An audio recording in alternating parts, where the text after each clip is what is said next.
Bom dia, meus queridos amigos do nosso grupo, como vão vocês? Tudo bem? Um beijão para vocês, um domingo aí muito abençoado, ou qualquer outro dia da semana que vocês estiverem vendo esse vídeo, tá?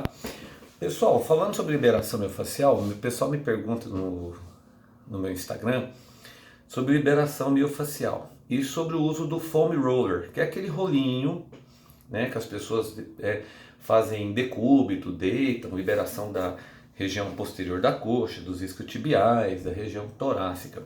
E se aquilo ali de fato causa liberação miofascial e se essa liberação miofascial para nós do voleibol ela acaba sendo benéfica. Bom, vamos lá, então vamos entender o seguinte. Primeiro vamos entender o que é a fáscia, pessoal. A fáscia, também chamada de tecido fibroso de preenchimento ou tecido conjuntivo de preenchimento, ele é um tecido, tá, que reveste todo o músculo e faz a conexão do músculo com a pele. Então, na verdade, a gente tem ali o perimísio, endomísio e epimísio, que na verdade são camadas desse tecido que vão se aprofundando, separando os músculos em feixes, fascículos, até chegar na fibra muscular. Perfeito? Então esse tecido, pessoal, ele vai da pele, conecta a pele ao músculo, do músculo ele reveste todo o músculo e aí ele se invagina para dentro do músculo, chegando na fibra.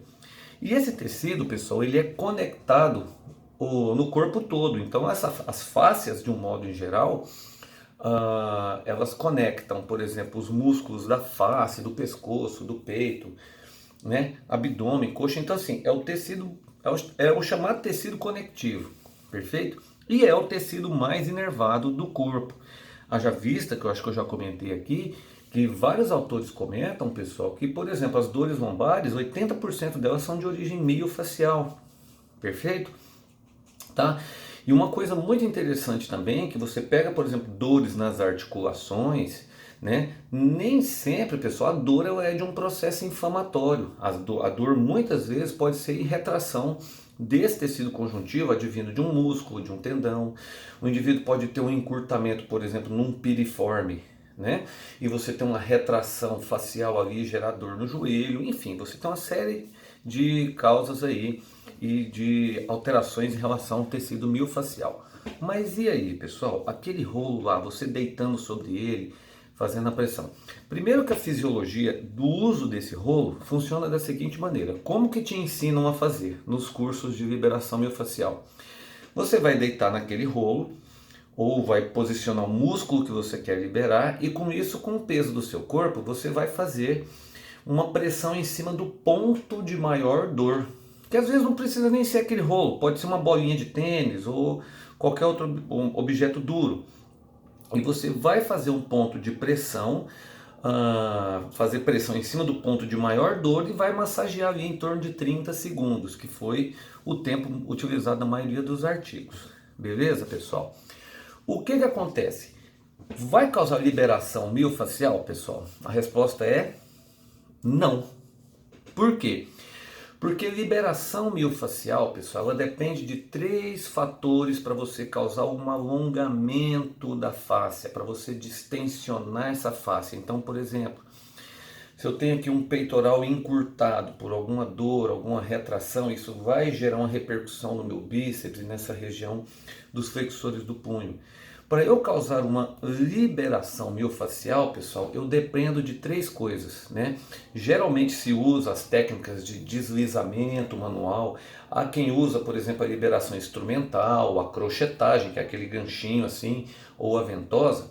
Mas o que acontece, pessoal? Primeiro que você tem que promover um deslizamento no sentido da face. Então, para você fazer esse deslizamento e você ter uma liberação miofacial, segundo a fisiologia da própria técnica, eu preciso de pressão, ou seja, a pressão que eu faço no tecido ela tem que ser profunda a atingir esse nível, não é na pele, você tem que fazer uma pressão adequada. Segundo, depende de tempo de deslizamento da origem até a inserção do tecido, então eu tenho que deslizar da origem até a inserção. E terceiro, eu tenho que trabalhar repetições. Então, por exemplo, o tempo de deslizamento ele vai em torno de 10 a 15 segundos deslizando. Então eu tenho que fazer uma pressão, esse deslizamento deve ser lento, certo?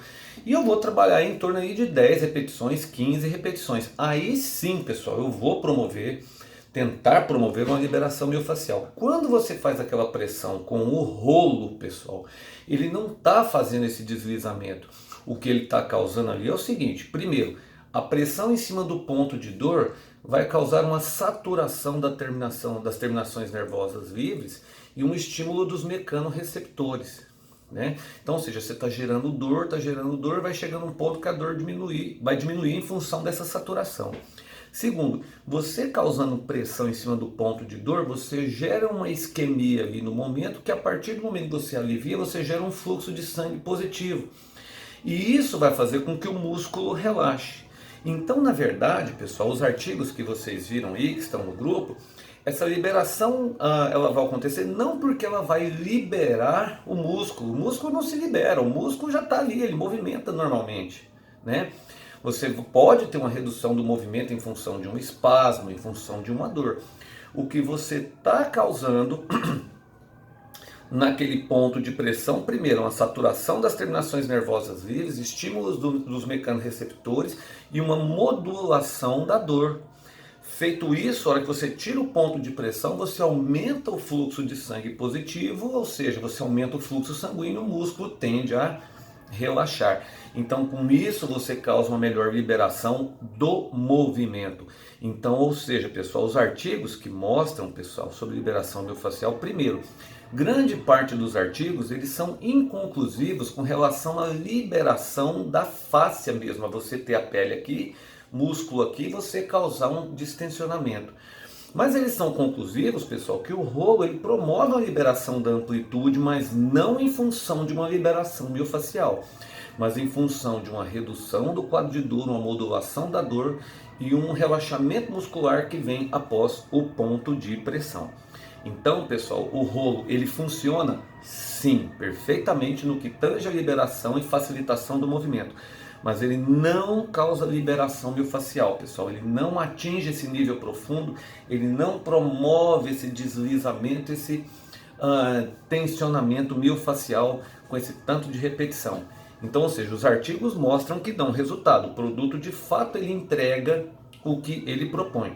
Porém, pessoal, ao falarmos de liberação miofascial, fisiologicamente, o produto não faz, aquela bolinha não faz. Traz benefício? Traz, mas por um mecanismo diferente do que ele se propõe ou do que ele vende. Beleza? Tá? Espero que vocês tenham gostado do vídeo, pessoal. Um domingo maravilhoso para vocês. E não se esqueçam que eu amo vocês.